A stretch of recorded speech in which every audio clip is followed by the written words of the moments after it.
The spotlight swept past, close enough that Yolanda could see the insects dancing in its beam. She held her breath, held her position, held everything still except the part of her mind calculating distance and wind and the gentle rock of the patrol boat against the current. 2 guards on deck, one operating the light, one scanning with night vision that would pick up thermal signatures if she surfaced even an inch higher than the debris she sheltered behind. Delacroix's voice came through the waterproof earpiece, barely above a whisper, even though he was 12 kilometers away. Yo, that boat is going to pass within 15 meters of you. You want me to create a distraction downstream? Negative, she breathed back. I have a shot. The rifle was already in her hands, raised just enough to clear the waterline. The suppressor would muffle, but not silence. She would have second between the first shot and when the second guard understood what was happening. The boat drifted closer. 10 meters. 8.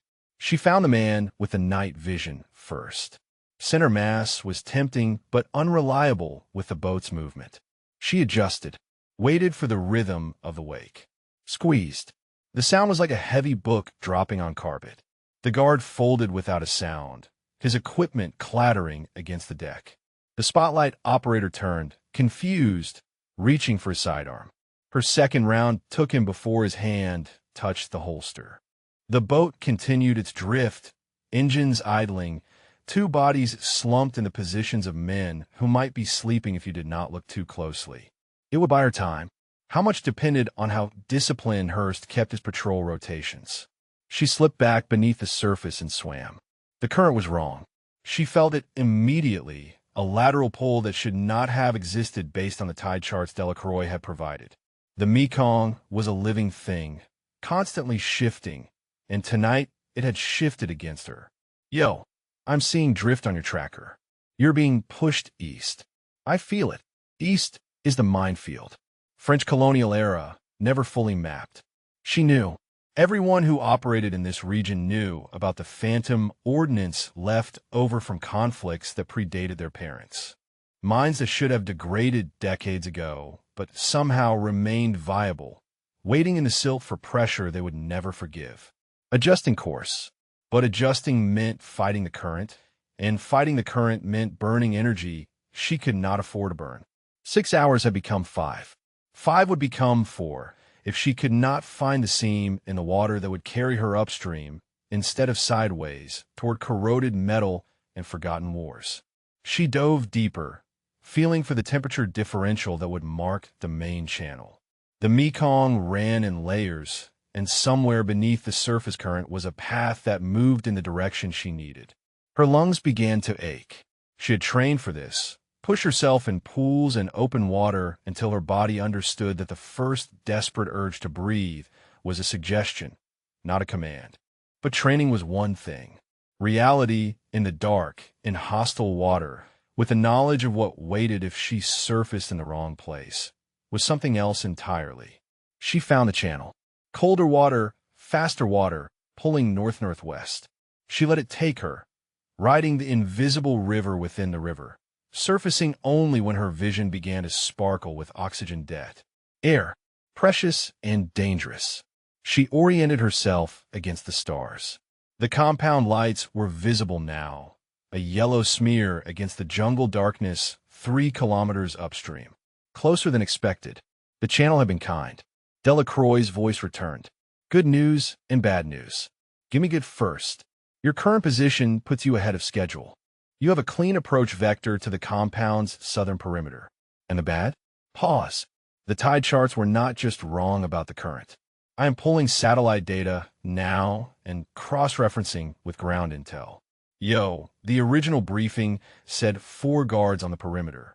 How many am I looking at? 12 confirmed. Possibly more inside the main structure. Yolanda let herself float for a moment, conserving energy while her mind recalculated.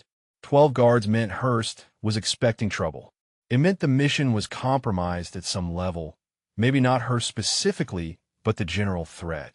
It meant Ramachandran's window was closing faster than anyone had anticipated.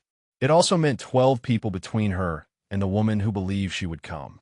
She thought about Reyes. She tried not to, but the water had a way of bringing him back. The Philippines had been a river mission too.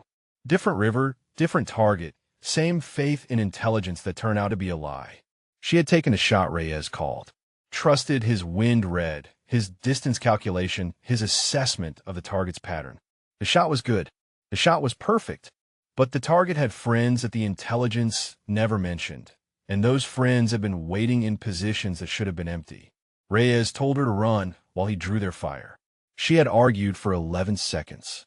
11 seconds that cost him the head start that might have saved his life. She still heard his voice sometimes when the pressure built. Not words exactly, but the tone. The way he said her name when he was certain about something. The way he never said her name again after those 11 seconds ended and the jungle swallowed his position in muzzle flashes. "Jill." Delacroix's voice pulled her back. "You still with me?" "Still here. Look, I know something happened in the Philippines. I have read between the lines of your file. But whatever it is, you need to box it for the next 5 hours. Can you do that?" She almost told him. Almost let the words spill out into the dark water and the distant stars and the earpiece that connected her to someone who might understand. Delacroix was good at his job. More than good. He read wind like poetry, tracked targets like a bloodhound, and never once questioned her calls even when the calls seemed impossible. But he was not Reyes. No one would ever be Reyes. "I can do that," she said. "Then let us talk about those 12 guards. I am seeing patrol patterns from the satellite pass. They are running a rotating perimeter, 2-man teams, 15-minute cycles. You have gaps, but they are narrow. Maybe 90 seconds between overlaps. 90 seconds to cover open ground, find a position, and set up for the next shot." It was not enough time. Not for most shooters. Yolanda was not most shooters. She began swimming again, rifle secured against her chest, the compound lights growing brighter with every stroke. The current was with her now. The channel she had found carrying her upstream, like the river itself, wanted her to succeed. 12 guards. 90-second windows. 1 rifle. 1 chance. Ramachandran was counting on her. The woman had trusted the wrong commanding officer and paid for that trust with blood and broken fingers and hours in a chair. While Hurst asked questions she refused to answer. But she had not trusted the wrong shooter. Bassett always comes. That is what she said. That is what Delacroix had intercepted on the compound's internal frequency. Ramachandran, beaten and exhausted, still believing. Yolanda would make that belief worth something. She reached the shallows where the river widened before the compound's perimeter. Mud sucked at her boots as she crawled onto land. Rifle transitioning from waterproof case to her hands in a motion so practiced it required no thought. The first patrol passed 60 meters to her left. 2 men, weapons slung, flashlights probing the tree line. They were looking for threats at eye level. They were not looking for a woman who had learned to become part of the ground itself. She let them pass. Counted the seconds. 87, 88, 89. The next patrol appeared on schedule. She marked their path, their pace, the way the lead man favored his left side like an old injury that never quite healed. Information. Everything was information. And information, properly applied, was how one woman with 1 rifle could dismantle a compound that should have been impenetrable. She found her first position, a slight rise, concealed by elephant grass, with clear sight lines to the northern perimeter. 3 guards visible from here. 2 on patrol, 1 stationary at what looked like a communications post. Delacroix, I am in position. Confirm guard count on northern sector. 3 visible, 1 probable inside the guardhouse at your 11 o'clock. 4 targets, 90 seconds, suppressed rounds that would give her maybe 2 shots before someone noticed the bodies. She settled the rifle against her shoulder. Breathed out. Found the stillness that existed between heartbeats, between thoughts, between the woman she was and the weapon she became. The first guard walked into her crosshairs like he had scheduled an appointment. She took the shot. The guard dropped without a sound, his body folding into the elephant grass like a puppet whose strings had been cut. Yolanda was already shifting, finding the second target, the stationary man at the communications post who had not yet realized he was alone. She gave him 2 seconds to notice his partner's absence. He did not. The second shot punched through the humid air and found its mark. The man slumped forward onto his console, and somewhere inside that guardhouse an alarm would not be triggered because the hand that should have triggered it was no longer capable of movement. 2 down, 10 to go. And the clock in her head kept counting the seconds until the next patrol rotation brought fresh eyes to this sector. Delacroix's voice was calm, almost meditative. Clean hits. Patrol Delta is 40 seconds from visual range on your position. Recommend displacement to secondary. Already moving. She crawled through the grass on her elbows and knees, rifle cradled across her forearms. Every motion calculated to disturb nothing that would betray her passage. The jungle had its own sounds, its own rhythms, and she had learned long ago to become part of that symphony rather than a discordant note within it. The secondary position was a drainage culvert, French colonial engineering that had outlasted the empire that built it. She slid into its shadow as Patrol Delta passed within 20 meters, their flashlights cutting patterns through the darkness that never quite touched her hiding place. One of them paused, turned his head like a dog catching a scent. Yolanda held her breath. Her finger rested on the trigger guard, not the trigger itself. A shot now would be clean, but it would also alert his partner before she could acquire the second target. 2 shots in rapid succession from this angle, with this sight line, against moving targets who were already alert. Possible. Not certain. The guard shook his head, muttered something to his partner in Vietnamese, and continued walking. The moment passed.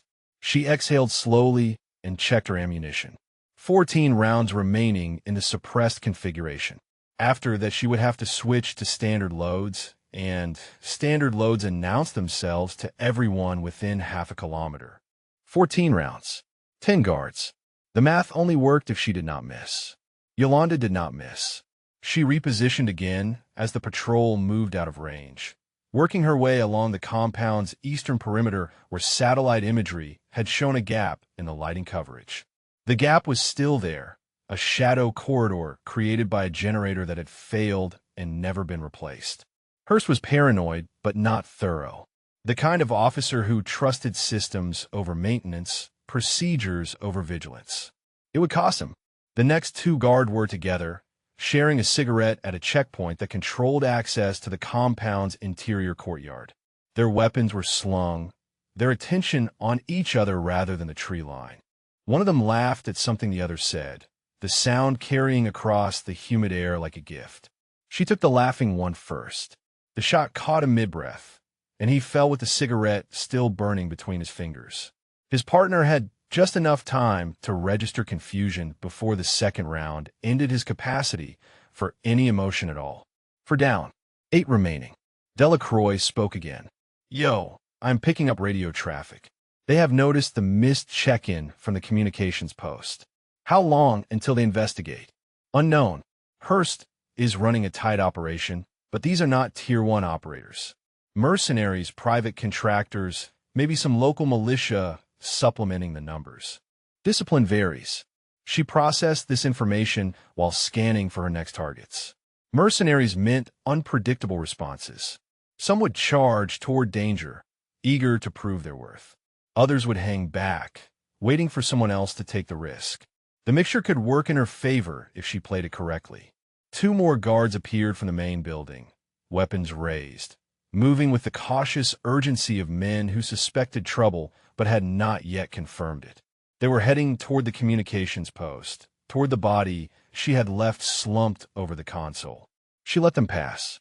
They would find their dead colleague and raise the alarm, but by then she would be inside their perimeter, past the outer ring of security, close enough to the main building that their search patterns would be looking in the wrong direction. Patience. Reyes had taught her that. Not the official instructors at sniper school, not the SEAL qualification cadre, but Reyes himself during long hours in hides across 3 continents. Patience is the sniper's weapon, he used to say. The rifle is just how you deliver what patience is earned. She missed him with an ache that never fully subsided. Delacroix's voice interrupted the memory. Talk to me about the Philippines. Not now. You have 90 seconds until those guards reach the compost, and everything gets loud. 90 seconds is enough time to tell me why you freeze every time that mission comes up. I do not freeze. You hesitate. Same thing in our line of work. She wanted to argue, but he was right. The hesitation was measured in fractions of seconds, invisible to anyone who was not specifically looking for it, but Delacroix was specifically looking. That was his job, reading her the way he read the wind, the way he calculated distances and angles and probabilities. Reyes was my spotter, she said. 3 years ago, extraction mission in Mindanao. Intelligence said the target compound had minimal security. Intelligence was wrong. Compromised? We did not know at the time. I took a shot based on his call. Good shot. Perfect shot. But the compound had reinforcements we never saw coming, positioned in locations that should have been empty according to our intel. The guards reached the communications post. She heard the shout even from this distance, the sharp exclamation of men discovering a corpse. Flashlights began sweeping in expanding arcs, and the compound's sleepy vigilance transformed into something sharper. What happened to Reyes? He gave me time to get out, drew their fire while I displaced to the extraction point. By the time I could circle back, there was nothing left to recover. Silence on the comms for a moment. Then, that was not your fault. I took the shot. Based on intel you had no reason to doubt. Someone fed you bad information, yo. Someone wanted that mission to fail. She had considered this possibility 1,000 times. Analyzed every variable, every communication, every person who had touched the intelligence package before it reached her hands. But analysis without evidence was just speculation, and speculation was a luxury she could not afford in the field. The compound was fully alert now. Guards who had been patrolling in predictable patterns were now moving in clusters, covering each other, checking corners with weapons raised. Her window for silent elimination was closing. 6 guards down, 6 remaining, plus however many were inside the main building with Hurst and Ramachandran. She found her next position, a stack of supply crates near the motor pool that gave her sight lines to 3 different approach vectors. The guards would have to cross her field of fire to reach the main building. They would have to expose themselves. Delacroix switched to Overwatch protocol. I need constant updates on movement. Understood. 2 tangos approaching your position from the north, maybe 30 meters out. 3rd tango holding at the motor pool entrance. She acquired the 3rd target first. The one holding position, the one who thought he was safe in his static location. The shot was clean, and he dropped behind the vehicle he had been using for cover. The 2 approaching guards heard something. Not the shot itself, the suppressor handled that, but perhaps the impact, perhaps the subtle shift in the air that preceded violence. They split apart, seeking cover, weapons sweeping. Smart. Professionals would have been smarter, but these men had training. Enough to make them dangerous. Not enough to make them survive. She waited for one to break cover. He did, sprinting for a better position, trusting speed over stealth. Speed lost. The last guard in the pair had seen his partner fall. He was screaming now, calling for backup, firing blindly in her general direction. Rounds snapped through the air above her head, close enough to feel the pressure, but not close enough to matter. She lined up the shot with the patience Reyes had taught her, and she delivered what patience had earned. 9 down, 3 guards remaining outside. And somewhere in the main building, Commander Draylen Hurst was realizing that his perimeter had become a graveyard. And she heard the sound that changed everything. Engines, not from the compound, but from the river behind her. She turned just enough to see the lights cutting through the darkness downstream. Reinforcement boats, at least 3 of them, and they were coming fast. The boats would reach the compound in 20 minutes. Maybe less if they pushed their engines past the safe limit. And men racing toward gunfire tended to push everything past safe limits. 20 minutes to clear the remaining exterior guards, breach the main building, locate Ramachandran, and extract before the river became impassable. Yolanda did the math and found it wanting. Delacroix, I need options. Working on it. The boats are running without lights now. Probably heard the gunfire and switched to tactical approach. I count 3 vessels. Estimate 6 to 8 men per boat. 24 additional hostiles. added to the 3 remaining outside, and however many waited inside with Hurst. She was good. She was not that good. New plan, she said. I am accelerating the timeline. Forget systematic clearance. I am going straight for the main building. That puts you in a crossfire between interior and exterior forces. Only if the exterior forces are still standing when I breach. She moved before Delacroix could argue, abandoning the supply crates for a more aggressive position near the main building service entrance. The 3 remaining exterior guards had consolidated near the front, weapons pointed toward the perimeter where their colleagues had been dying. They expected the threat to come from outside. Yolanda was already inside their defensive arc. The service entrance was a wooden door, warped by humidity and age, secured by a padlock that had not been replaced since the French left. She could shoot it off, but the sound would announce her position. Instead, she produced a tension wrench and pick from the waterproof pouch on her vest, working the mechanism with fingers that had performed this action 1,000 times in training. 8 seconds. The lock surrendered. She eased the door open and slipped inside, transitioning from a humid night air to the stale heat of a building that had been closed against the jungle for too long. The smell hit her immediately. Mold and sweat, and something metallic underneath. Blood, old and new. The signature of a place where questions were asked in ways that left permanent marks. Ramachandran had been here for 72 hours. 3 days of whatever Hurst considered necessary to extract information she refused to give. The thought sharpened Yolanda's focus into something cold and precise. She moved through what had once been servants' quarters, now converted to storage for equipment she did not pause to examine. Crates marked with Cyrillic lettering. Ammunition boxes. Medical supplies that suggested someone expected injuries to treat. The main corridor stretched ahead, colonial architecture that channeled sound in unpredictable ways. She heard voices from deeper in the building. 2 men, speaking English with accents she could not immediately place. Eastern European, perhaps. Contractors from the private military companies that operated in the shadows of official conflicts. She cleared the first room, empty except for a chair bolted to the floor and restraints that showed signs of recent use. Dark stains on the concrete beneath. This was where they had held Ramachandran, where they had tried to break her. The restraints were cut. Ramachandran had been moved. Yolanda photographed the room with the small camera built into her tactical vest. Evidence. Everything was evidence now, and when this was over, someone would answer for what had happened in this place.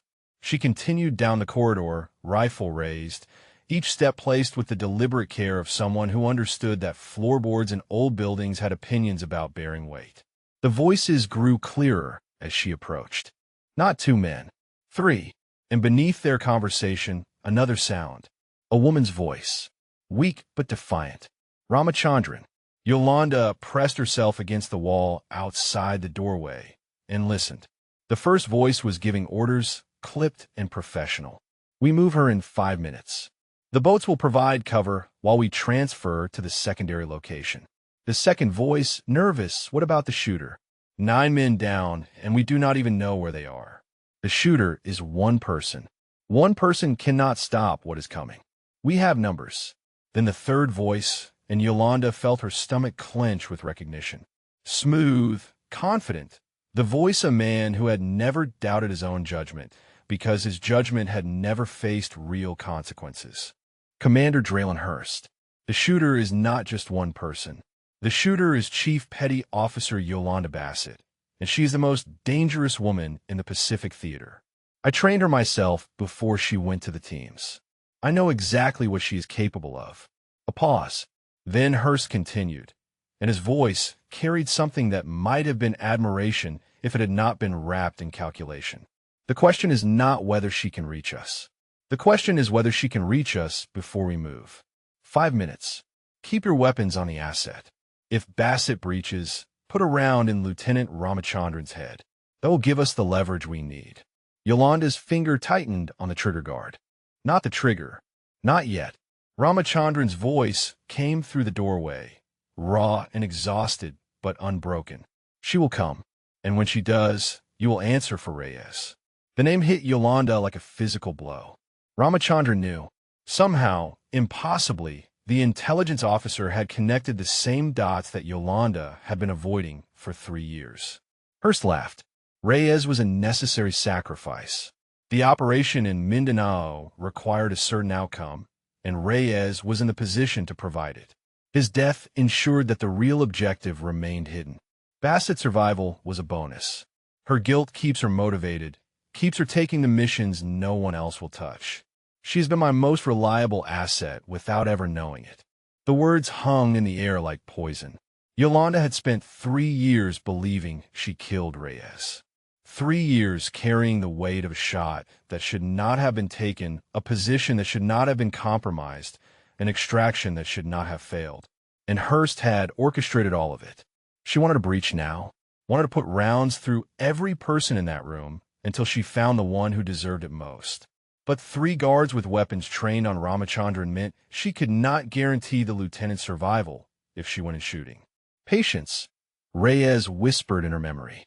Patience is the weapon. She forced herself to breathe, to think, to calculate angles and distances and probabilities like the professional she had been trained to be. The room had 2 entry points. The main door where she now waited and a window on the far wall that had been boarded over but not reinforced. If she could create a distraction at the main door, draw their weapons toward one direction while she breached from another. Delacroix, she breathed into her calms. I need you to make some noise. What kind of noise? Anything that sounds like it is coming from outside the building. 5 seconds from my mark. She positioned herself beneath the boarded window, fingers finding the gaps between the weathered planks. The wood was old, soft with rot. It would give way with enough force. 3 guards. 3 seconds between the first shot and the last. Ramachandran somewhere in the room, position unknown, but probably seated based on the restraint setup. She had done worse with less. Mark. Delacroix's voice came through the compound's external speakers, hijacked through some technical magic she did not understand. Attention. Perimeter breach detected in Sector 7. All units respond. The guards in the room reacted, weapons shifting toward the main door. Voices shouting questions. Yolanda hit the window with her shoulder, and the rotten boards exploded inward. She was through before the first guard could turn, rifle finding him while he was still processing the change in threat direction. The shot took him in the chest, and he fell backward into his companion. The second guard fired wild, rounds punching through the wall where Yolanda had been a half-second earlier. She was already moving, rolling across the floor, coming up in a kneeling position with her sights on his center mass. 2 down. The third guard had Ramachandran by the hair, pistol pressed to her temple. He was screaming something, demands or threats, but Yolanda was not listening to words. She was watching his trigger finger, the pressure he was applying, the micro-tremors in his hand that would telegraph his decision before his brain finished making it. Hearst was gone. A door at the back of the room, still swinging. He had run the moment the window shattered, leaving his men to die while he sought safety. Coward. The word pulsed through her mind with each heartbeat. Coward. Traitor. Murderer. The guard's finger tightened. Yolanda adjusted her aim by 2 inches and fired. The round passed close enough to Ramachandran's ear that she would hear ringing for days. It entered the guard's eye socket and ended his threats permanently. Ramachandran slumped in her chair, gasping alive. Yolanda crossed the room in 3 strides and began cutting the restraints. Are you mobile? Ramachandran looked up at her with eyes that held pain and relief in equal measure. I knew you would come. Can you walk? I could do whatever I have to do. Then we move. Now, Hearst is running, and those boats are almost here. She pulled Ramachandran to her feet, supporting the lieutenant's weight as they moved toward the back door that Hearst had used for his escape. The mission had changed. Extraction was still primary. But Hearst had just confessed to murdering Reyes, and Yolanda was not leaving this compound until she had him in restraints or in the ground. The back door led to a covered walkway, colonial architecture crumbling under decades of jungle assault. Hearst's footprints were visible in the mud, heading toward the compound's eastern edge where the tree line offered cover. Yolanda supported Ramachandran with one arm, rifle awkward but ready in the other. The lieutenant was trying to carry her own weight, but 72 hours of interrogation had left her muscles unreliable and her coordination fractured. How bad? Yolanda asked. Ramachandran managed something that might have been a laugh. Broken ribs, maybe two. Dislocated shoulder, they popped back in so they could dislocate it again. Some cuts that probably need stitches. Nothing that will kill me in the next hour. Then we keep moving. They made it 15 meters before the first boat reached the compound's dock. Yolanda heard the engines cut, heard the shouted commands in Vietnamese and something that sounded like Russian, heard the boots hitting wood as men poured onto the shore. The reinforcements had arrived, and they were not coming to negotiate. Delacroix's voice crackled in her ear. Yo, you have maybe 2 minutes before they establish a perimeter. The eastern tree line is your best option, but you need to move now. Hurst went east. I know. I'm tracking his thermal signature. He is maybe 200 meters ahead of you, moving fast. Then we follow. She pushed forward, half carrying Ramachandran through the mud and vegetation. The tree line swallowed them, darkness closing in like a fist, and for a moment she allowed herself to believe they might actually make it. The ground betrayed her. Her boot caught on a root hidden beneath the leaf litter, and the fall happened too fast to prevent. She twisted to protect Ramachandran, taking the impact on her shoulder and hip, but the motion sent her rifle spinning into the undergrowth. Pain lanced through her side. Something had given way, muscle or cartilage or simple exhaustion reaching its limit. She tried to rise and found her body reluctant to cooperate. Ramachandran was beside her, struggling to help. Bassett, Yolanda, come on. The sounds of pursuit were growing closer. Flashlights cutting through the trees. Voices calling to each other in that particular tone of men who knew they were hunting something wounded. Yolanda forced herself to her knees, then her feet. Her rifle was somewhere in the darkness, precious seconds away from recovery. She drew her sidearm instead, the familiar weight of the pistol a poor substitute for the precision instrument she had lost. We need to find cover, she said. Somewhere defensible. Ramachandran pointed. There. Old groundskeeper's shed, maybe 30 meters. Yolanda saw it. A structure barely larger than a closet, walls more gapped than solid, roof half collapsed. It was not defensible. It was a place to die, slightly more slowly than in the open. But it was what they had. They reached the shed as the first pursuers entered the tree line. Yolanda pressed Ramachandran into the corner farthest from the door and took position at the single window, pistol raised, counting the shadows that moved between the trees. 6, 8, more arriving every second. She had 14 rounds in the pistol and 1 spare magazine. 28 chances to hold off an army. Delacroix, I need extraction options. Working on it. The original extraction point is compromised. Okonjo is repositioning, but he is 20 minutes out minimum. I do not have 20 minutes. I know. I'm trying to find you another way out. His voice carried something she had not heard before. Not panic, Delacroix was too professional for panic, but something close.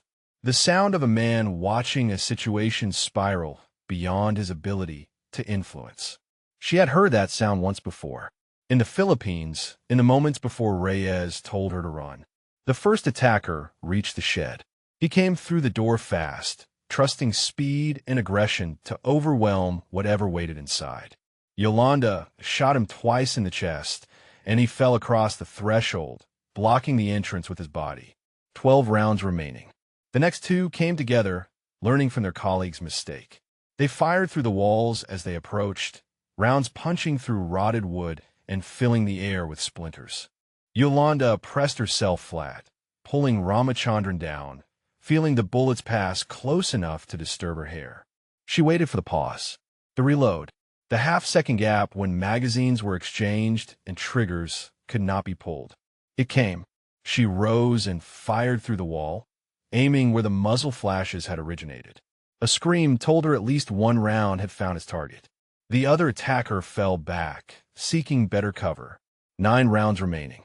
They're going to flank us, Ramachandran said. Her voice was calm, analytical, the intelligence officer assessing the tactical situation even through her pain. Two more coming around the left side. Yolanda shifted position. The shed had too many gaps, too many angles of approach. She could not cover them all with one pistol and failing stamina. This is where it ends, she thought. Not in glory, not in some climactic confrontation with Hurst, but in a rotting shed in a jungle that did not care about justice or revenge or the promises she had made to a dead man's memory. Then she heard it, a sound that did not belong. Not gunfire, not pursuit, but something mechanical, rhythmic, growing louder. Delacroix's voice burst through the comms with something that sounded almost like joy. "Yo, get down and stay down." Okonjo called in a favor. The helicopter came over the tree line like a metal angel, searchlight blazing, door gunner already opening fire on the position surrounding the shed. The attackers scattered, their coordinated assault dissolving into individual survival instincts. Yolanda grabbed Ramachandran and pulled her toward the door. The helicopter was not landing. There was nowhere for it to land, but a rope ladder was already descending through the canopy. "Can you climb?" Ramachandran looked at the ladder, looked at her broken body, and set her jaw. "I can do whatever I have to do."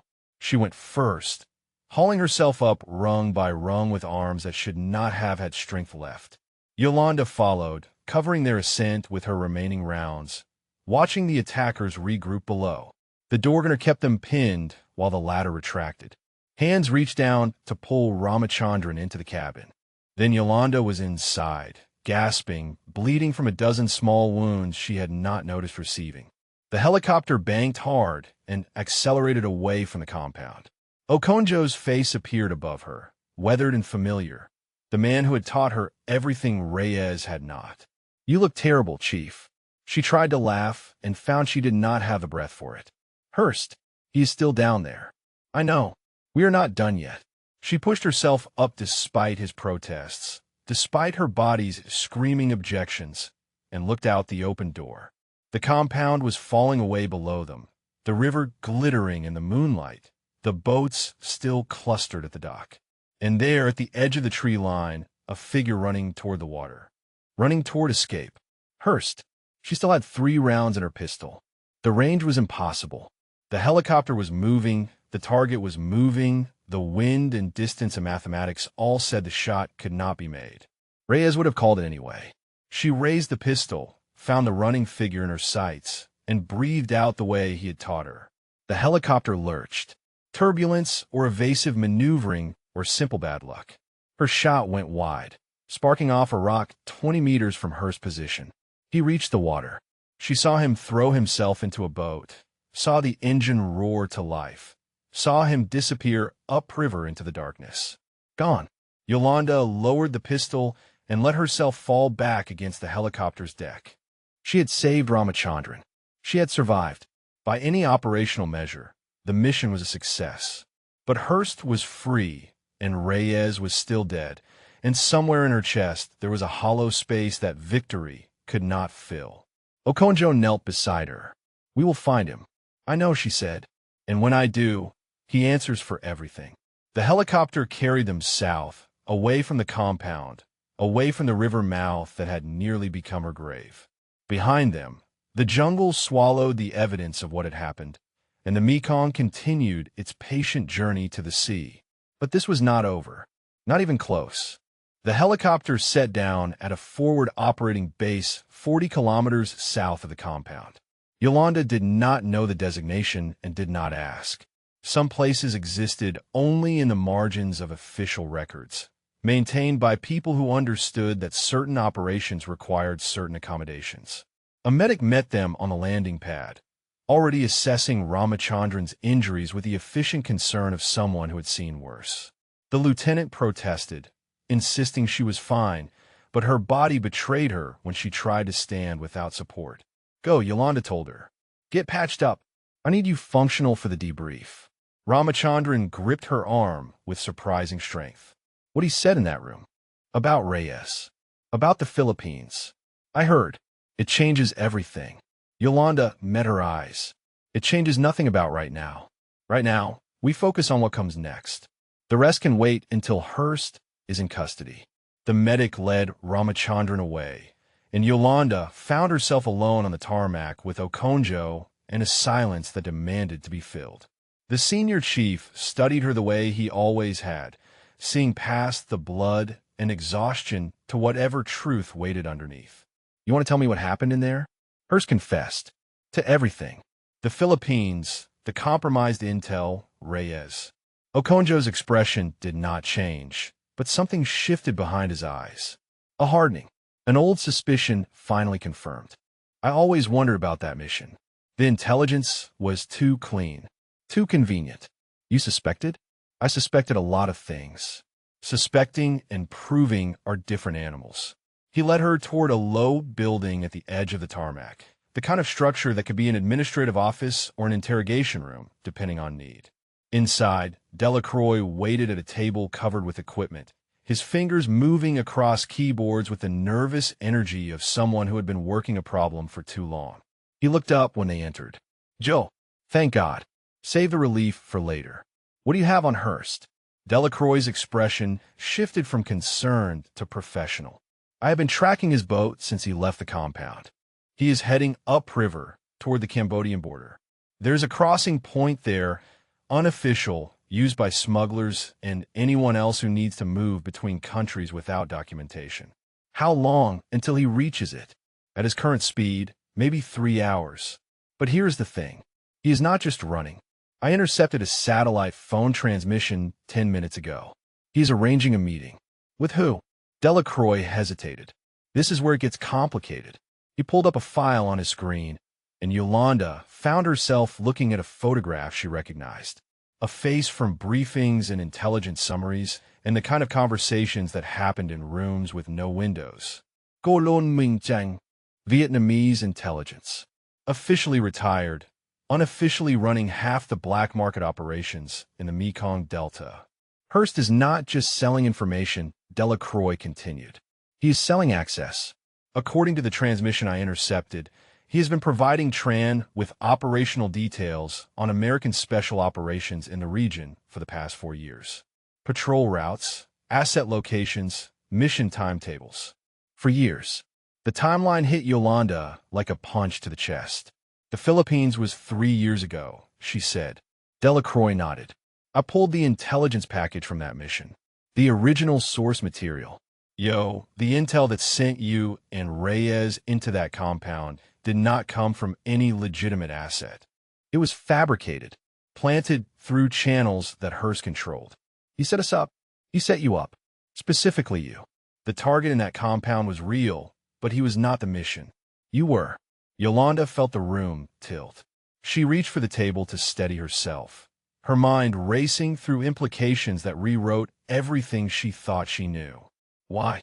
Why would he want me dead?" "Not dead." Delacroix pulled up another file. "Compromised. I found communication logs between Hearst and Tran dating back 5 years. Before the Philippines. Before you were even assigned to his command."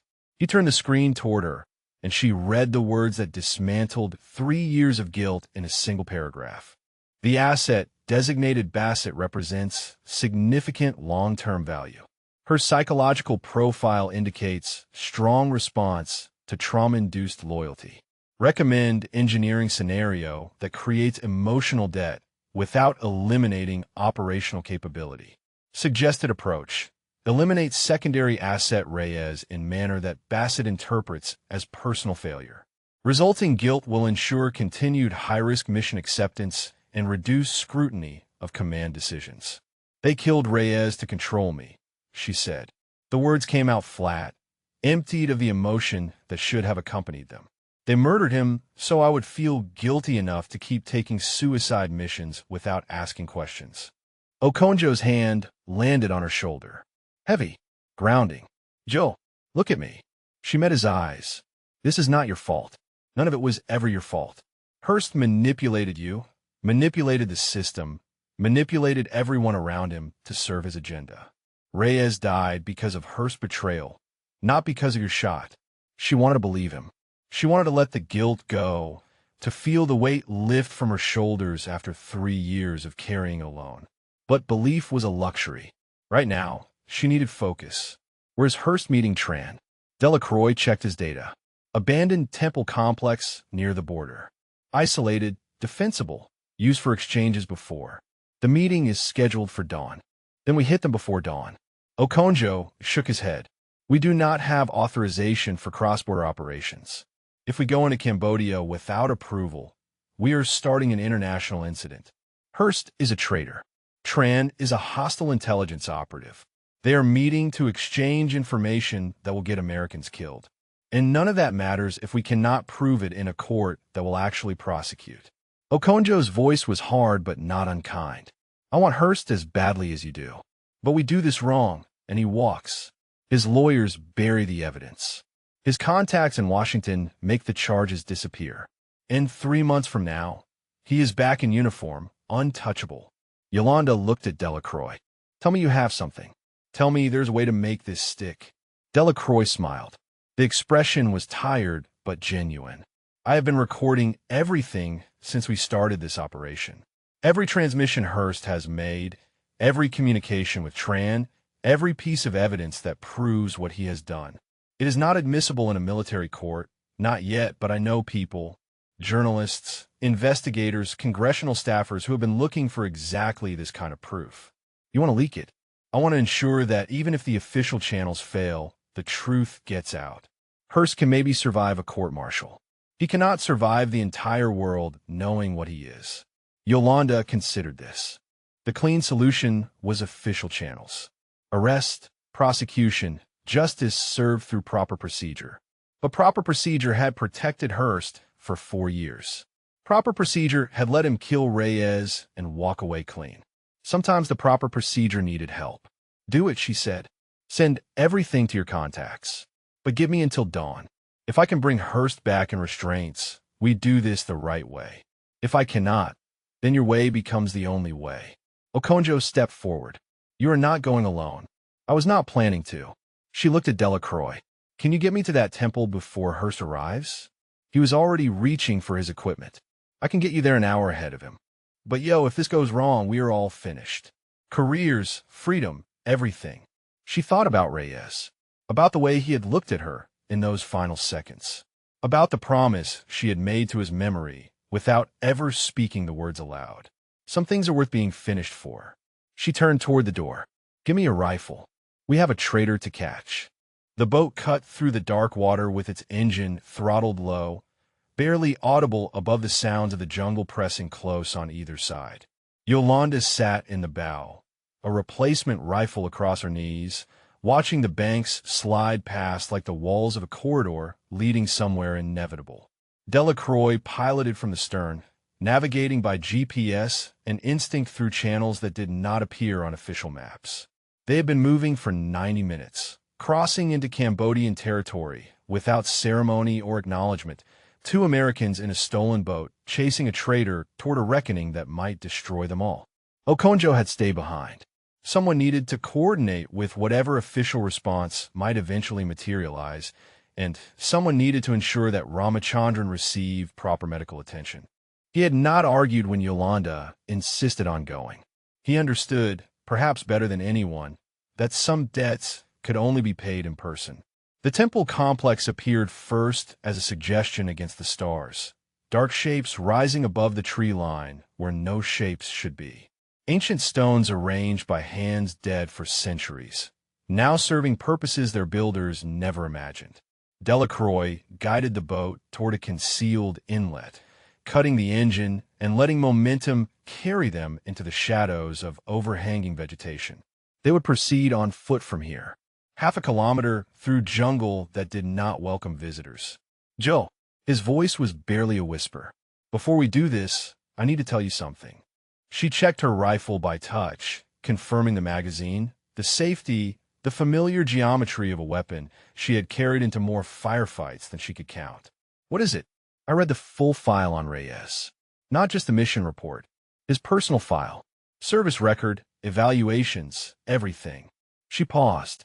Why? Because I needed to understand who I was replacing. What I was walking into when I signed on as your spotter. The jungle sounds filled the silence between them. Insects and night birds and the distant movement of water. Yolanda waited. He was a good man, Delacroix continued. Everyone who worked with him said the same thing. Patient, precise, completely dedicated to his partner. But there's something else in those files. Something I do not think you know. Tell me.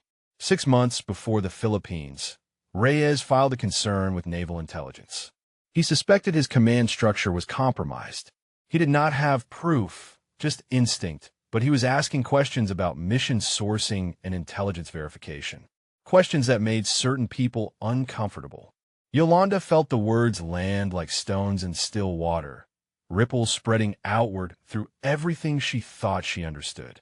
He knew, she said. He suspected something was wrong before we ever deployed. He suspected, but his concerns were dismissed.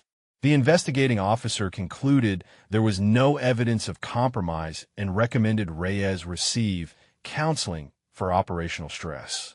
Who was the investigating officer? Delacroix did not answer. He did not have to. Hearst, Yolanda said. Hearst investigated Reyes's concerns and buried them. And 6 months later, Reyes was dead, killed by the same compromised intelligence he tried to expose. She closed her eyes. In the darkness behind her lids, she saw Reyes as he had been in those final moments. The calm in his voice when he told her to run. The certainty in his movements as he drew fire away from her position. He had not just been saving her life. He had been trying to ensure that someone survived to keep asking the questions he had started. And she had spent 3 years drowning in guilt instead of looking for answers. Why did you not tell me this before? She asked. Because before it was history. Now it is motive. Now it is the reason you're going to face Hearst and not pull the trigger when every part of you wants to. She opened her eyes. What makes you think I will not pull the trigger? Delacroix met her gaze in the darkness. Because Reyes did not die, so you could become a murderer. He died so the truth could come out. If you kill Hearst, that truth dies with him. His contacts, his network, everyone he has been feeding information to for 4 years. They all walk away clean. And if I bring him back, then we burn it all down. Every connection, every collaborator, every piece of the machine he built. Reyes's death means something. His questions finally get answered. She wanted to argue. Wanted to explain that some justice could only be delivered at the end of a rifle, that some men did not deserve the dignity of a trial, that Reyes would understand why she needed to end this herself. But Delacroix was right. Reyes had always been right about the things that mattered. We do this clean, she said. We bring him back alive, if possible. And if it is not possible, then I make the call in the moment. But I will not go in there planning to kill him. That is not who Reyes trained me to be. Delacroix nodded. That is all I needed to hear. They moved into the jungle, 2 shadows among thousands, following a path that only existed in satellite imagery and Delacroix's navigation system. The vegetation closed around them like a living thing, humid and hostile, fighting their passage with every step. The temple complex emerged from the darkness gradually, stone walls appearing between the trees like bones surfacing from skin. The structures were Khmer. Yolanda recognized the architecture from briefings on regional cultural sites, but whatever sacred purpose they had once served was long forgotten. Now, they were meeting places for men who preferred to conduct business away from official notice. She found a position on a ridge overlooking the main courtyard, a natural depression in the stone that offered concealment and clear sight lines. Delacroix settled beside her, already assembling his equipment, the tools of his trade that would let him see what she could not. Hearst is not here yet, he said, but I'm picking up thermal signatures inside the eastern structure. 3, maybe 4 people. Probably Trana's security detail. The meeting is not until dawn, which means we have maybe 2 hours to figure out how to take Hearst alive without getting killed by Vietnamese intelligence operatives who will not appreciate our presence. She studied the courtyard through her scope. The eastern structure had 2 entrances, both visible from her position. If Hearst approached from the river, he would enter through the main gate to the south. She could intercept him there, before he reached Trana's people. But interception meant exposure. And exposure meant firefight. There has to be another way, she murmured. Something we are not seeing. Delacroix was quiet for a moment. Then he said, what if we do not intercept him? Explain. What if we let the meeting happen? Let Hearst deliver whatever he came to deliver. Let Tran accept it. And then we take them both. That is twice the opposition. But it is also twice the evidence. Hurst alone, we can prove he ran. Hurst with Tran, actively exchanging classified information, we can prove he committed treason. On camera, in real time, she considered this. The risk was higher, but so was the reward. A clean capture of Hurst mid-transaction would be irrefutable. No lawyer could spin it. No contact in Washington could make it disappear. Can you get video from here? Delacroix patted his equipment bag. I can get video from the moon if you give me enough time. Then we wait. We watch. And when the moment is right, we take them both. She settled into position, rifle trained on the courtyard below, and began the patient work of watching a trap prepare to spring. Dawn was coming, and with it, the end of everything Draylen Hurst had built on the bones of better men. Dawn arrived in shades of gray and gold, light filtering through the jungle canopy and columns that turned the ancient stones into something almost sacred. Yolanda had not moved in 2 hours. Her muscles had passed through pain into numbness, her focus narrowing to the courtyard below and the entrances that would soon deliver her target. Delacroix's voice came through her earpiece, low and steady. Movement at the southern gate. Single vehicle approaching. She adjusted her scope. A jeep emerged from the tree line, its headlights cutting through the morning mist. 2 men in the front seats. One in the back. Hurst. He looked different than she remembered. The confident posture was still there, the squared shoulders of an officer accustomed to command, but something had frayed at the edges. His movements as he exited the vehicle were quick, nervous, the behavior of a man who knew he was being hunted. Good. Let it be afraid. Tran's security detail emerged from the eastern structure to meet him. 4 men, armed with weapons that looked Russian in origin, positioning themselves with the casual efficiency of professionals. They patted Hurst down, removed a sidearm from his belt, and gestured toward the building. He is going inside, Delacroix reported. I am switching to thermal. Should be able to track his position through the walls. Yolanda watched Hurst disappear into the ancient structure, swallowed by shadows that had hidden secrets for 1,000 years. The 2 men who had driven him remained with the jeep, smoking cigarettes and scanning the tree line with the bored vigilance of men who did not expect trouble. They were wrong. Give me a layout, she said. Delacroix worked his equipment for a moment. Main chamber, maybe 15 meters square. Tran is seated at the far end. Hurst is approaching. The 4 security guards are spreading out along the walls. Looks like a formal arrangement. They have done this before. Can you get audio? Working on it. There's a lot of stone between us and them, but I might be able to bounce a signal off something.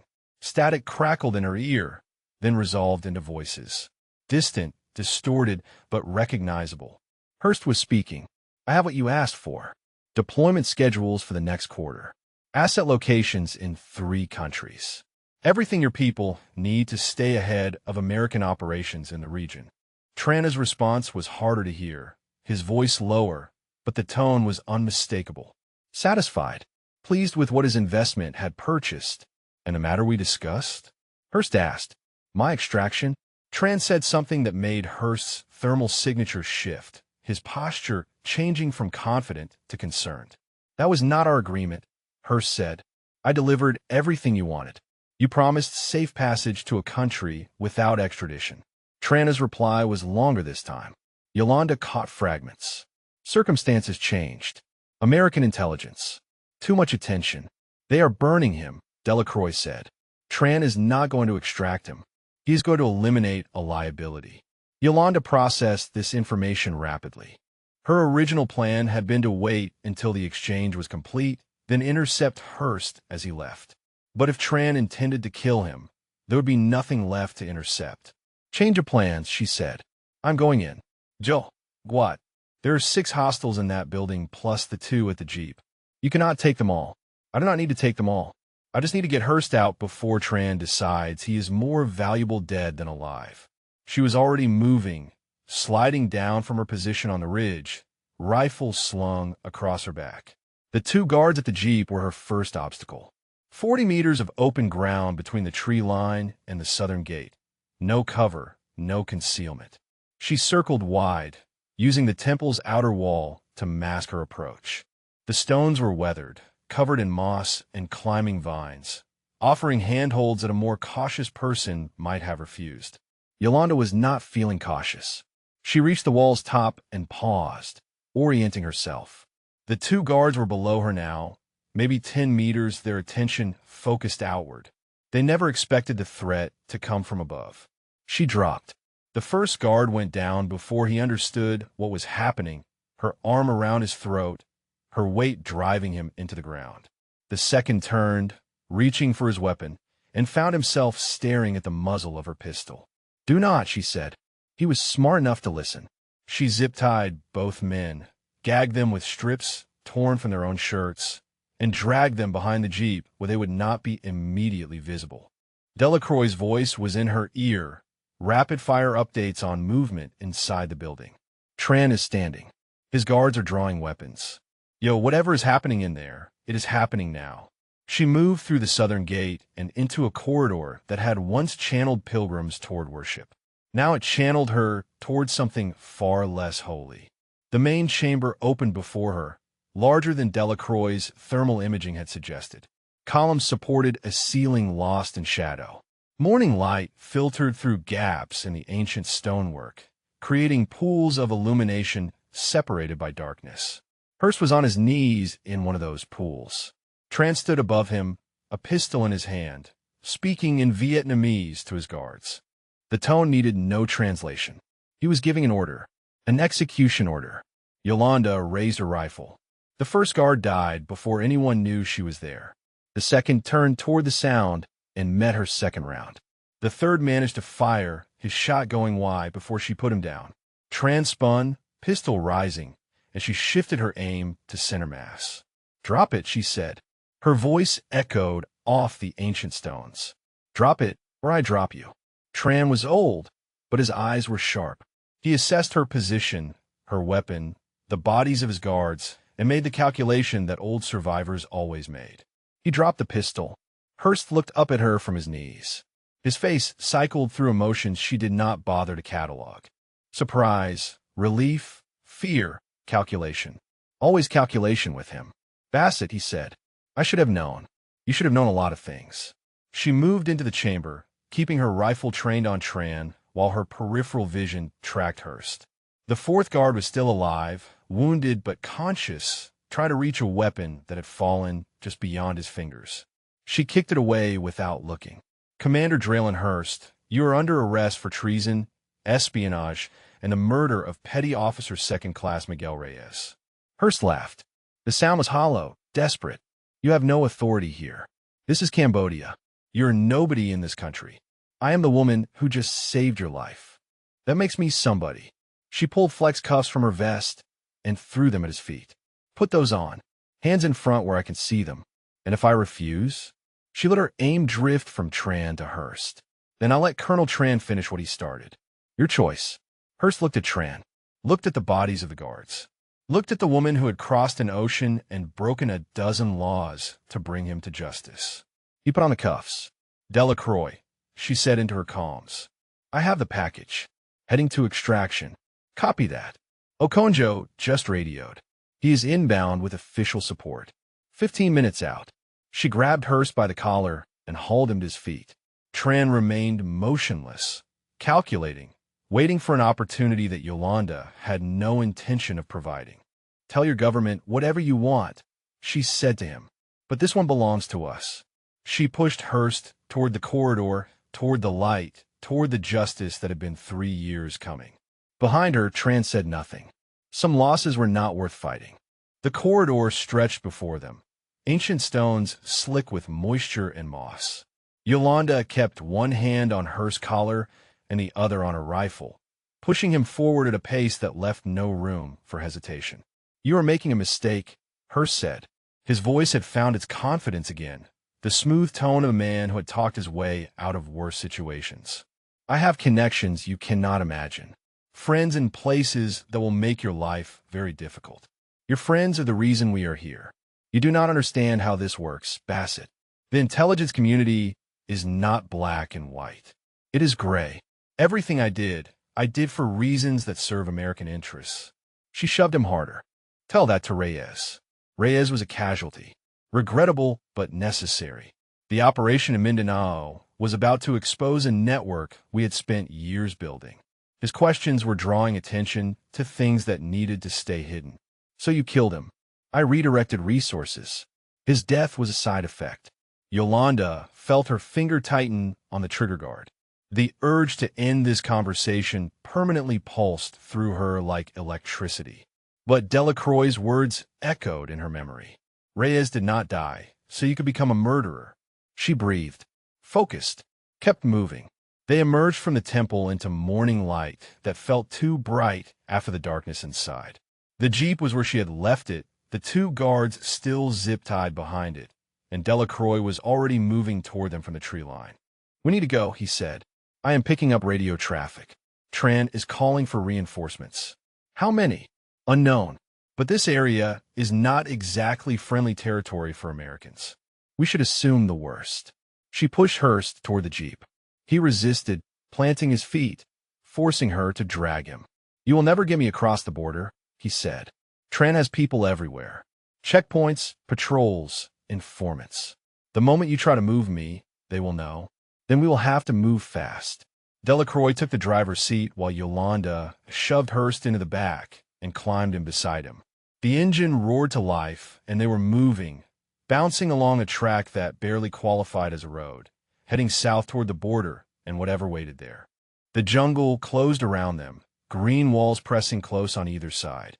Yolanda kept her rifle ready, scanning the tree line for threats that could appear at any moment. Hurst was watching her. She could feel his eyes, calculating, assessing, looking for weakness. "You know what the irony is?" he said. "I made you. Everything you are, everything you accomplished after the Philippines, it was because I put you in positions to succeed. The missions you ran, the commendations you earned, they all came through my command. I built your career on Reyes's grave. You built nothing. I did the work. I took the risks. You just collected the benefits. And you never questioned it. Never wondered why a chief petty officer kept getting assignments that should have gone to officers. Never asked why your career advanced so quickly after your spotter died. You were too busy drowning in guilt to see what was happening right in front of you." She knew he was trying to get inside her head, trying to plant doubts that would grow into hesitation. It was what he did, what he had always done. Manipulation was his weapon, and he wielded it with the precision of a surgeon. But she was not the same woman who had stumbled out of the Philippines 3 years ago. "You are right," she said. "I did not question it. I was too focused on the mission, too committed to proving that Reyes's sacrifice meant something. But here is what you did not count on, Hurst. That focus made me very good at my job. Good enough to track you across 2 countries. Good enough to take down your compound and your meeting and your entire operation in a single night." She leaned closer, letting him see the certainty in her eyes. "You did not build me. You just gave me a reason to become something you could not control." Hurst's expression flickered. Just for a moment, something that might have been doubt crossed his features. Then Delacroix shouted and the world exploded. The road ahead erupted in a geyser of dirt and debris. Delacroix wrenched the wheel, trying to avoid the crater, but the jeep's momentum was too great. They hit the edge and flipped, metal screaming against stone, and Yolanda felt herself thrown against the ceiling, the door, the seat. Impact, darkness, silence. She came back to consciousness with the taste of blood in her mouth and the sound of gunfire in her ears. The jeep was on its side, wheels still spinning, engine ticking as it cooled. She was lying against what had been the door, her rifle somewhere in the wreckage. "Delacroix." Her voice came out as a croak. "Delacroix, respond." "Here." His voice came from the front, strained but alive. "I am pinned. Cannot move my legs." "Hurst?"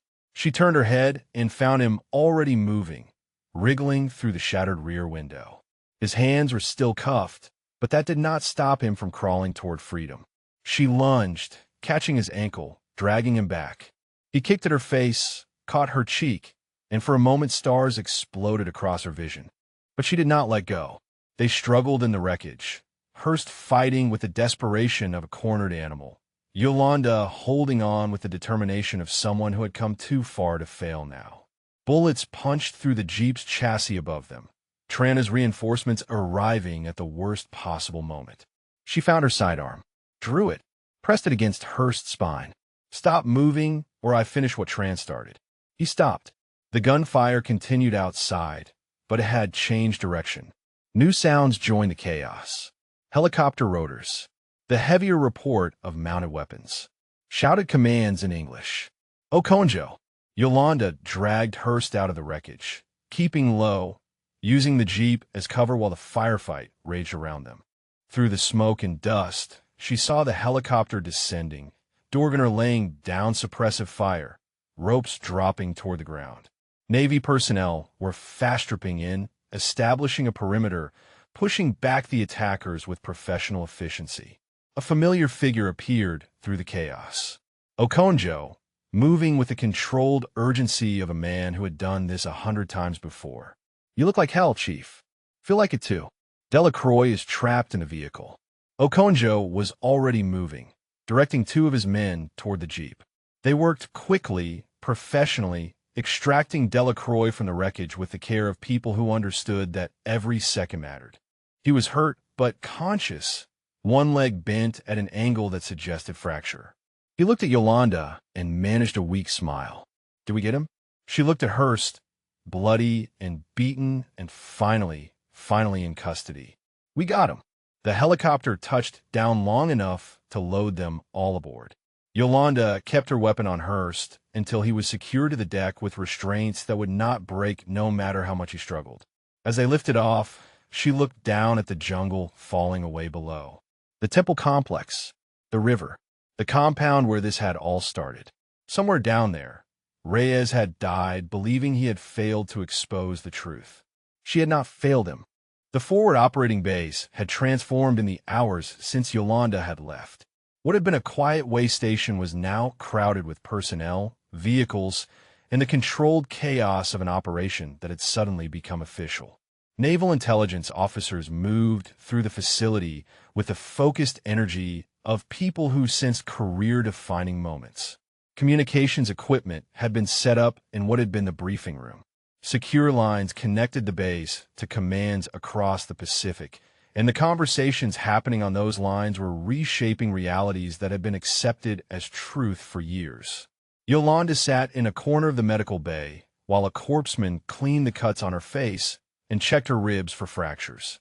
Across the room, Delacroix lay on a stretcher, his leg immobilized, arguing with the doctor about whether he needed to be evacuated to a proper hospital. "I'm fine," he insisted. "It is just a fracture. I've had worse playing football." The doctor was unmoved. "You have a compound fracture of the tibia and possible ligament damage. You're going to Japan." Delacroix caught Yolanda's eye and shrugged with the resignation of someone who knew when he was beaten. She would have smiled if her face did not hurt so much. The door opened and Okonjo entered, followed by a woman Yolanda did not recognize. The woman wore civilian clothes, but carried herself with the posture of someone accustomed to uniforms. Intelligence community. High level, based on the deference Okonjo was showing her. "Chief Bassett," Okonjo said. "This is Director Chun. She oversees certain operations for the Office of Naval Intelligence." Director Chun studied Yolanda with eyes that missed nothing. "You have had quite a night, Chief." "Yes, ma'am. Commander Hurst is currently being processed for transport to a secure facility. The evidence your team gathered is being analyzed as we speak. I wanted to personally thank you for what you accomplished." Yolanda felt the weight of the words, but could not quite accept them. "Thank me when he is convicted." Director Chin's expression softened slightly. "I understand your caution, but I want you to know that this case will not disappear. Too many people are watching now. Your colleague, Petty Officer Delacroix, was quite thorough in documenting the operation, including Commander Hurst's confession regarding Petty Officer Reyes. The name hung in the air between them. We are reopening the investigation into the Philippines operation, Director Chun continued. Every piece of intelligence that touched that mission is being reviewed. Every person who had access to the operational details is being questioned. If there are others involved in what Hurst was doing, we will find them. And Reyes? His record will be corrected. Whatever narrative Hurst created to cover his involvement It ends now. Petty Officer Reyes will be remembered as what he was. A hero who died trying to expose a traitor. Yolanda nodded. The acknowledgement should have felt like victory. Instead, it felt like the first breath after nearly drowning. Relief so profound it bordered on pain.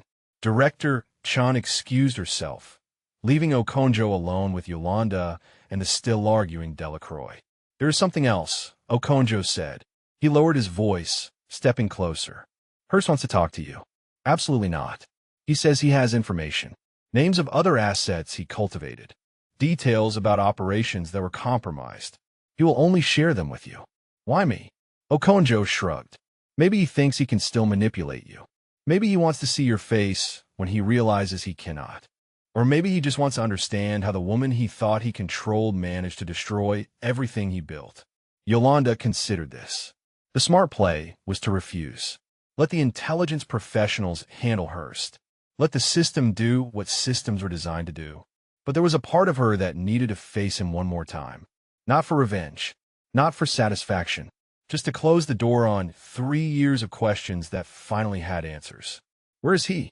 Okonjo led her through the facility to a room that had been converted into a holding cell. 2 armed guards flanked the door. Inside, Hearst sat at a metal table, his wrists shackled to a bolt in the center. He looked smaller than she remembered. The confidence that had always seemed like armor had cracked, revealing something diminished underneath. She entered alone. The door closed behind her. "Bassett." Hearst's voice was hoarse, stripped of its usual polish. "I was not sure you would come. I almost did not. But here you are." She remained standing, keeping the table between them. "What do you want, Hearst?" "To understand." He leaned forward as far as his restraints allowed. "I had you. For 3 years, I had you exactly where I wanted you. Guilty, driven, taking every mission I pointed you toward without question. What changed?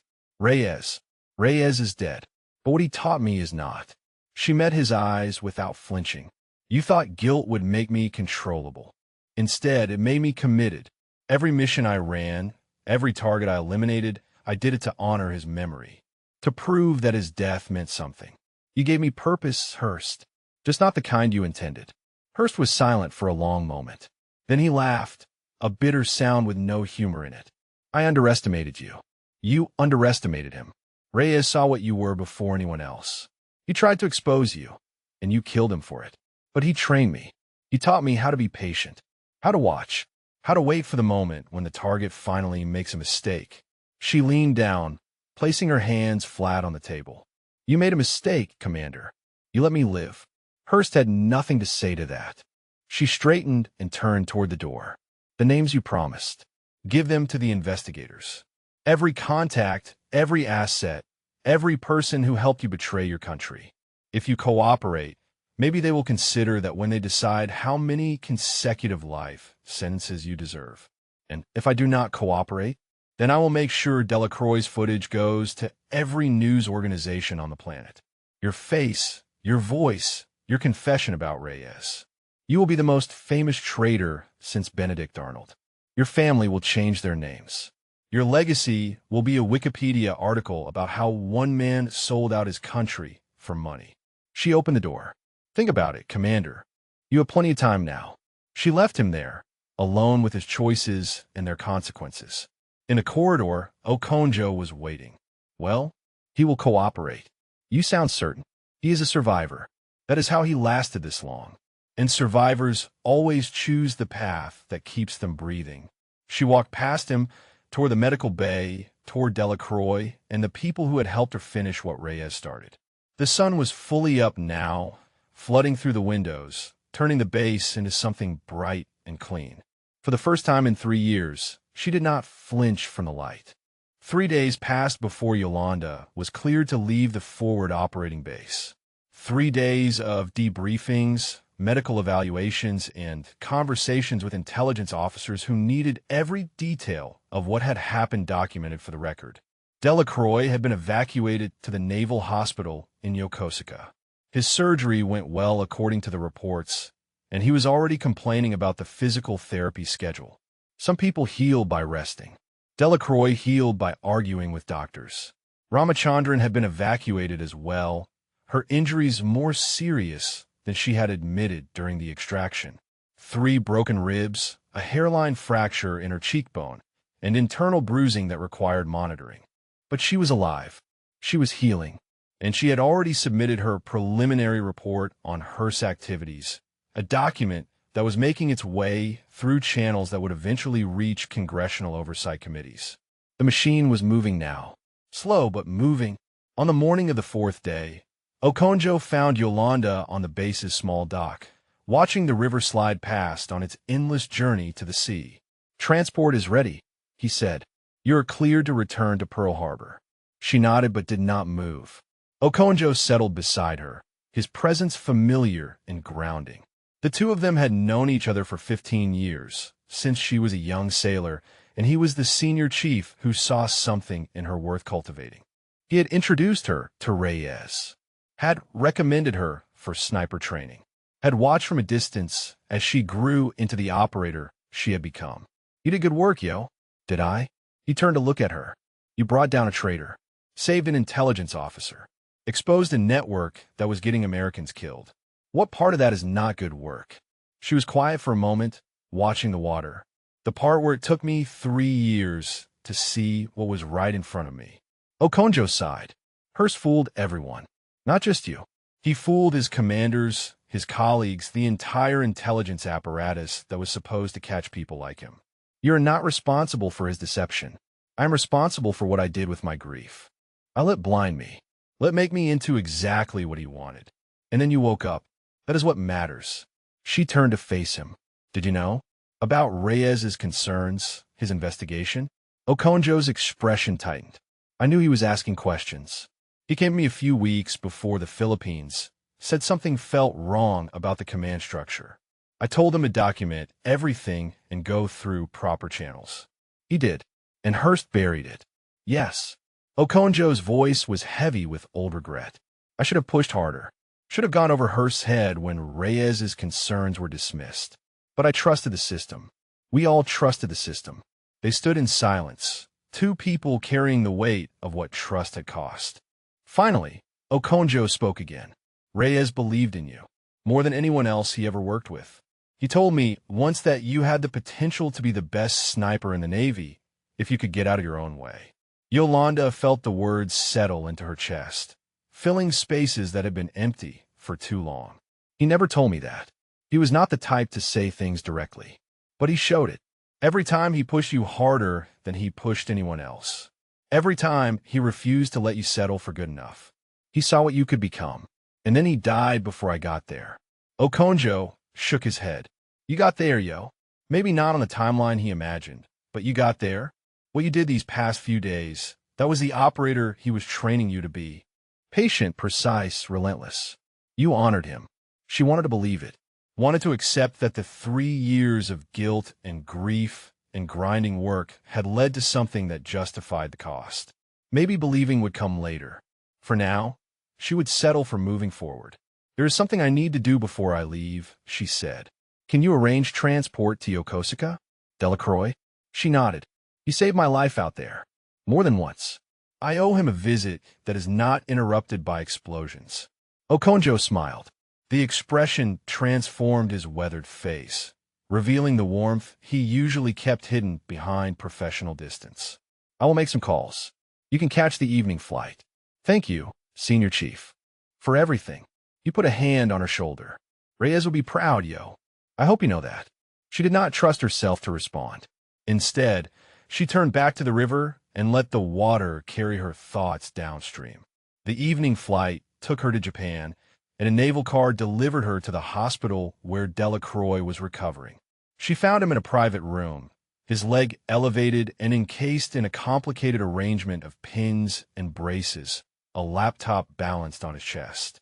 He looked up when she entered, and his face split into a grin. Well, the hero of the Mekong. I'm not a hero. Tell that to the admiral who is apparently writing you up for a commendation." He shifted the laptop aside, wincing slightly at the movement. "How are you holding up? Better than you, apparently. This," he gestured at his leg, "this is nothing. The doctor says I will be running marathons in 6 months. I told her I never ran marathons before, so that seems like an upgrade. She pulled a chair close to his bed and sat. Thank you. For what? For pushing me about Reyes. For finding the evidence that proved what Hearst did. For being in my ear when I needed someone to keep me grounded. Delacroix's expression softened. That is what spotters do. We watch. We calculate. We make sure our shooter has everything they need to make the shot. You did more than that. Maybe. He shrugged, then winced again. But you did the hard part. You faced him. You brought him in alive when every part of you wanted to do something else. That took more strength than any shot you have ever made. She looked at him, this man who had become her partner in the space of a single mission. They had known each other for less than a week, but what they had shared created bonds that time could not measure. What happens now? She asked. After you heal. After all the debriefs and investigations. I do not know. He glanced at his leg. Sniper work might be off the table for a while. But there are other ways to serve. If you need a recommendation, I know some people. He laughed. Coming from you. That might actually mean something now. They talked until visiting hours ended, about nothing important and everything that mattered. The easy conversation of people who had seen each other at their worst and found something worth respecting. When she finally left, the night had settled over the hospital grounds, soft and quiet after the chaos of the past week. She thought about Reyes, about Hearst, about the woman she had been and the woman she was becoming. The grief was still there. It would always be there.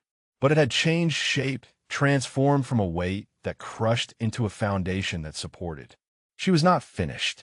There was more work to do, more missions to run, more ways to honor the promise she had made to a dead man's memory. But for the first time in 3 years, she was ready to face whatever came next. 6 weeks later, Yolanda stood at the edge of a cemetery in San Diego, watching the Pacific Ocean stretch toward a horizon she had crossed more times than she could count. The headstone before her was simple. White marble, standard military issue, identical to the thousands of others that filled this sacred ground. But the name carved into its surface was the only one that mattered today. Miguel Antonio Reyes, Petty Officer Second Class, United States Navy. Below the name, a new addition. Words that had been added after the investigation concluded and the official record was corrected. Killed in action while exposing enemy infiltration of American intelligence operations. His courage and dedication saved countless lives. The Navy had offered a formal ceremony. Full honors, flag presentation, speeches from admirals who had never known Reyes but understood the importance of acknowledging what he had done. Yolanda had declined on behalf of his family. Reyes had never cared for ceremony. He would have wanted something quieter. So she came alone, in the early morning when the cemetery was empty and the only witnesses were the gulls crying overhead. I finished it, she said. The words felt strange, spoken aloud, but she needed to say them. Needed him to hear, wherever he was. Hearst is facing court-martial. The charges include espionage, treason, and your murder. His network is being dismantled. The people he sold information to are being hunted down one by one. The wind carried her words away, scattering them across the graves of sailors and soldiers who had given everything for their country. She knelt and placed her hand on the cold marble. I spent 3 years blaming myself for what happened. 3 years believing that my shot, my decision, my failure got you killed. But it was never me. It was him, and I made him pay for it. The ocean continued its eternal rhythm, waves breaking against the shore in the distance, indifferent to human grief and human justice. I'm not the same person I was when you died. She traced the letters of his name with her fingertip. I am harder now, more careful. I see threats in places I never used to look. Maybe that is what you wanted. Maybe you knew that the world needed people who could not be fooled, and you were trying to turn me into one of them. She thought about the woman she had been before the Philippines. Confident, but not cautious. Skilled, but not wise. Reyes had seen her potential, but he had also seen her blind spots. The trust that could be exploited. The loyalty that could be weaponized. Hearst had used those qualities against her. But in the end, they had also been his undoing. Her loyalty to Reyes had driven her to keep asking questions long after most people would have stopped. Her trust, once broken, had transformed into a vigilance that nothing could penetrate. You taught me how to be patient, she continued. How to wait for the shot that matters. I waited 3 years, Miguel. But I took the shot, and I did not miss. She stayed there for a long time, kneeling in the grass, letting the silence speak the things that words could not capture. The grief was still present, would always be present, but it had become something she could carry rather than something that carried her. Finally, she rose and stepped back. There is a new spotter, she said. Delacroix. You would like him. He talks too much, and he thinks he is funnier than he is, but he reads wind like you did, like it is poetry instead of physics. I think you would have approved. She adjusted the small object she had brought with her, a sniper's challenge coin that Reyes had given her after her first confirmed kill. She had carried it for years, a talisman against the darkness that came with her profession. Now she placed it at the base of his headstone, where it would stay. I do not need it anymore, she explained. You gave it to me, so I would remember what we do matters. I remember now.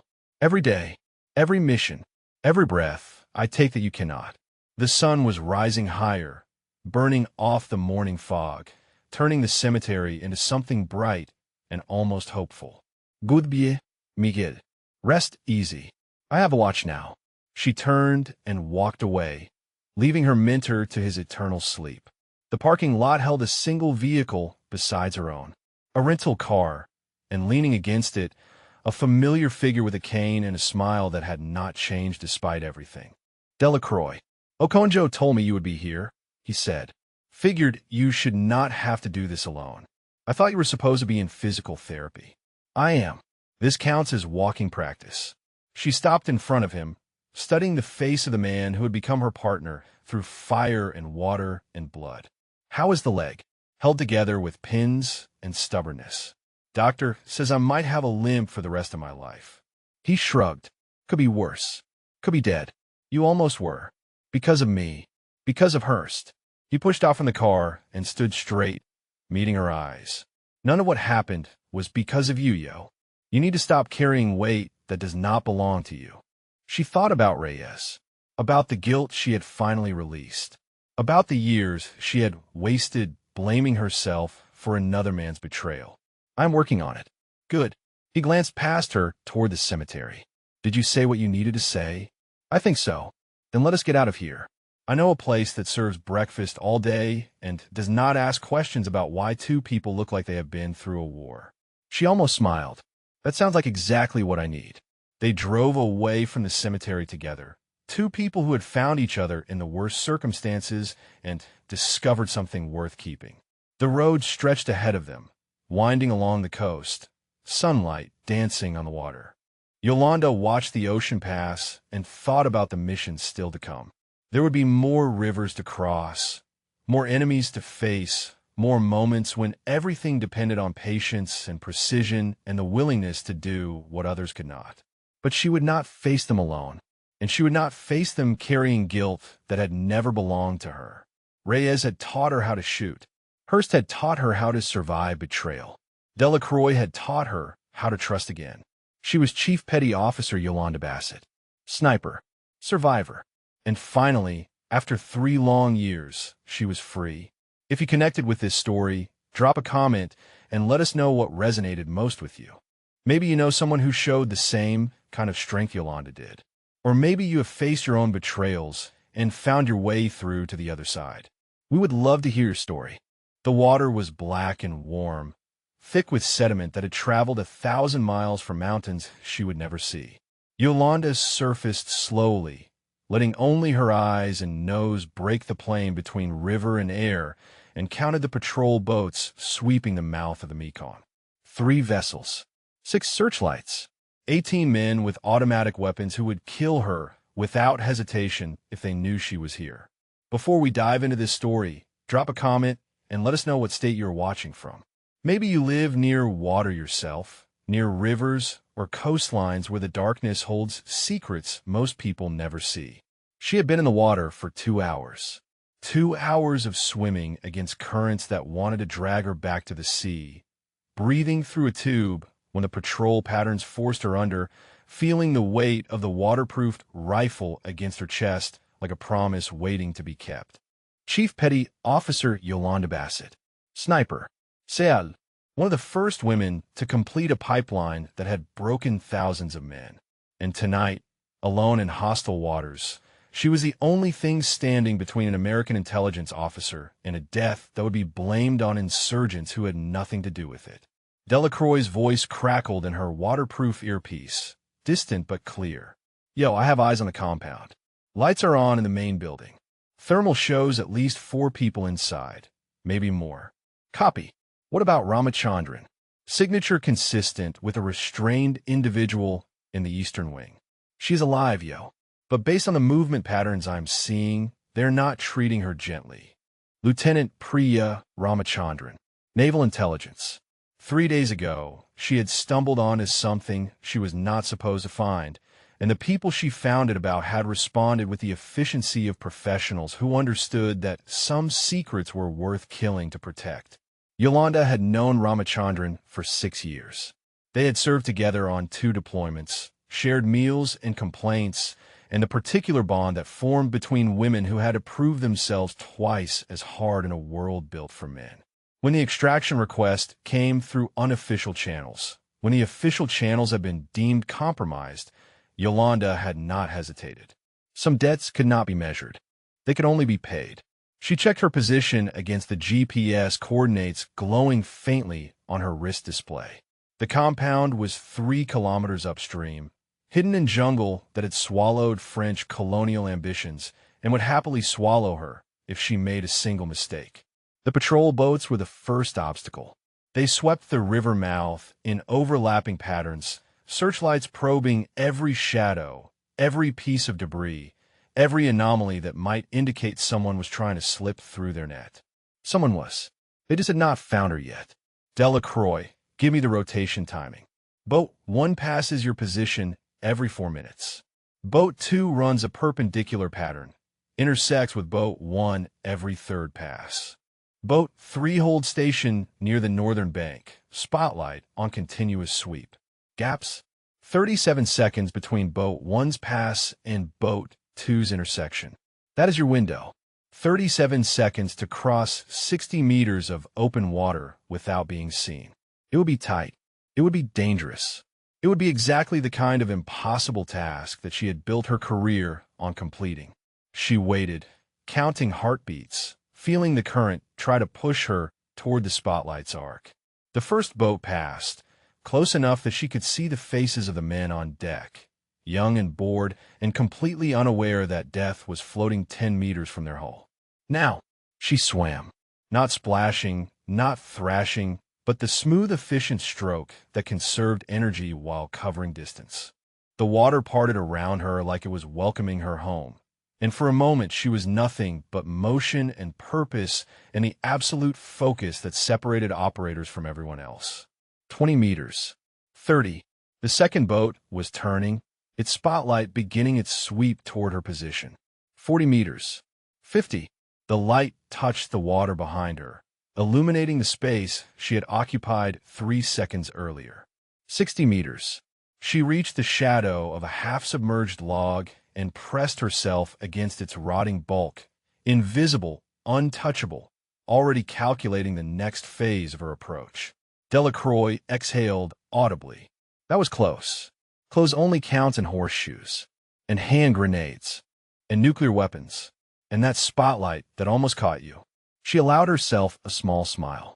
Delacroix was new, her spotter for only 3 missions, but he was good at his job. More importantly, he was good at keeping her grounded when the pressure built toward breaking points. Not like Reyes. No one would ever be like Reyes. But good enough. Better than she had expected. She pushed the thought away. Reyes was 3 years dead, killed in an operation that still haunted her dreams, and thinking about him now would only cloud her judgment. Movement at the compound, Delacroix reported. Vehicle arriving at the main gate. Looks like a command vehicle. Someone important. Can you identify? Working on it. The thermal is giving me 1 occupant in the back seat, 2 in front. Wait. The passenger is exiting. Pause. When Delacroix spoke again, his voice had changed. Tighter. more controlled. Yo, you need to hear this. I am picking up radio traffic from the compound. Patching it through. Static filled her earpiece, then resolved into a voice she recognized. A voice that made her blood turn cold despite the warm water surrounding her. Commander Draylen Hurst. The asset will be moved at dawn, Hurst was saying. I want the perimeter doubled until then. Someone is coming for her. I can feel it. Sir, we have 18 men on patrol. No one is getting through. You do not know who you are dealing with. Hurst's voice carried the confidence of a man who had never been wrong and never intended to start. If they sent who I think they sent, 18 men might not be enough. Stay alert. Report anything unusual. And for God's sake, keep those boats moving. The transmission ended. Yolanda floated in the darkness, processing what she had just heard. Hurst knew she was coming. Not specifically her, perhaps, but he knew someone was coming, and he was prepared. That changed things. That changed everything. How does Hurst know about the extraction? She asked. Unknown. But if he is here personally, this is bigger than a simple intelligence officer asking the wrong questions. Ramachandran found something that matters, yo. Something worth a commander flying halfway around the world to supervise personally. Yolanda thought about the man she had just heard. Hurst had been her commanding officer once, years ago, before she transferred to the teams. He had signed off on operations, reviewed after-action reports, shaken her hand at a commendation ceremony. He had also signed off on the Philippines operation, the one that killed Reyes. She had never connected those dots before, had never had reason to. But now, floating in a river on the other side of the world, listening to his voice coordinate the imprisonment of a woman she had sworn to save, the dots were beginning to form a picture she did not want to see. Delacroix, I need everything you can find on Hurst's involvement with this operation. How he knew Ramachandran was asking questions.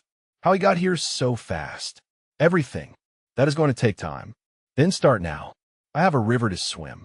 She pushed off from a log and continued upstream, rifle heavy against her chest, questions heavier in her mind. The compound lights grew brighter with each stroke, and somewhere in that light, a woman was waiting to be saved. But saving Ramachandran was only part of the mission now. The other part was finding out what Hurst was hiding, and why he was willing to kill to keep it hidden. The first patrol boat began its return sweep. Yolanda Dove, disappearing beneath the black water, becoming part of the river itself. 30 seconds later, the spotlight passed over empty water, finding nothing. She was already gone.